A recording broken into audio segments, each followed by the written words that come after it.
Jack Roberto update. Enhorado uli si Jack dyan sa Sexy Babe segment ng It's Showtime. Ay kasama niya sila Samantha Bernardo at JC De Vera. Sila ay mga hurado. Ito pa nga yung post ni Jack sa kanyang social media account. Yan, It's Showtime. Ayan. Yung pangalawang araw na ni Jack dyan bilang hurado. Ayan, mga pormahan Jack Roberto. Yan, guwapo.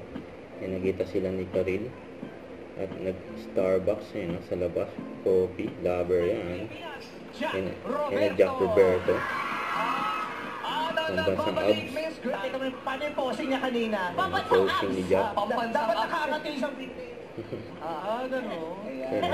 Ginawa pa nga ni Vice Alam mo, at talaga yung hurado, Jack Roberto. Yan grabe hirit ni Jack dito Okay, Pachoy po. Ayun. Hello, sexy babes. Kumusta po kayo? Arneline Cruz. Well, si Arneline Cruz, nabanggit niya, di ba? Meron siyang business. Yung bakery. Yeah. Mahilig ka ba sa pandesal? Pandesal? Tama yan. So, nakakabilib yung pagiging businesswoman niya. Napaka-independent. Para sa akin, napaka-sexy nun. And nabanggit mo sa interview mo kanina, tumutulong ka rin sa mga charity. Tama ba?